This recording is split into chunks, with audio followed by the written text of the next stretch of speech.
Imagine this. A simple 3 a.m. challenge, a dare to record yourself in front of a mirror alone in your room. What could go wrong on a night when even your own shadow seems to watch you? It was a freezing, silent night where the air felt heavier than usual and every sound seemed amplified in Alex's small bedroom. He decided to attempt the infamous 3 a.m. mirror challenge, thinking it would be just another story to show his friends online. Armed with only his phone and a small flashlight, he set up the camera facing the old, full-length mirror that had hung on his wall for years.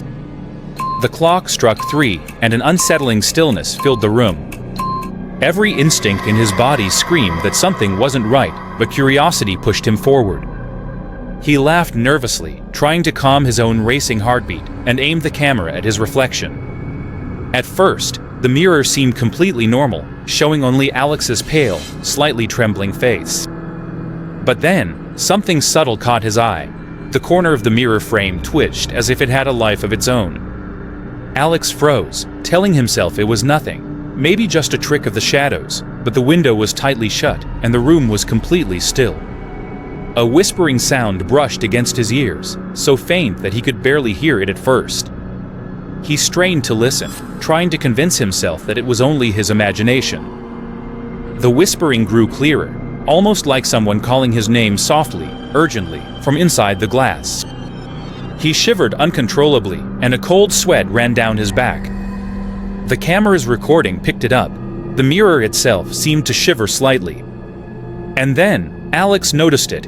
His reflection, the one staring back at him, was smiling. Not in sync with his own expression, but slowly, deliberately, with a grin that felt wrong. His blood ran cold as he realized the reflection wasn't copying him anymore. It was mocking him, studying him with a hunger he couldn't explain. Alex tried to speak, to laugh off the terror, but his voice trembled and caught in his throat. The reflection raised its hand, waving, and he froze, unable to move. Its head tilted slightly, examining him as if it were alive.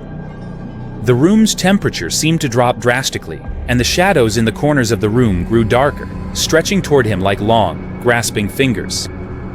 Books began rattling on the shelf, the floorboards creaked beneath his feet, and his chair rolled slowly across the room as though pushed by invisible hands.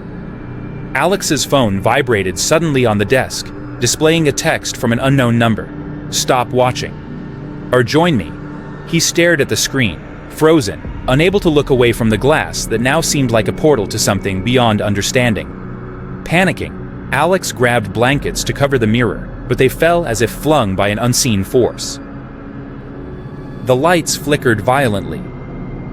His reflection grinned wider, too wide to be human. A cold wind brushed against him, though the room was shut. Stumbling back, Alex saw his reflection moving on its own, twisting unnaturally. Icy fingers touched his shoulder, but no one was there. Suddenly, the mirror shattered, shards flying everywhere, yet the reflection remained, whispering, "You belong to me now." He ran to the door, but the handle twisted as if the room refused to let him leave. The reflection stepped out from the glass, its glowing eyes fixed on him. Darkness swallowed the room. Shadows writhed, voices echoed. Why fight when you can stay? A freezing hand gripped his wrist, dragging him into the mirror. He screamed, then everything went black. By morning, the room was empty. Only the mirror remained. And if you look closely, you might see Alex inside, still staring back, waiting for the next victim at 3 a.m.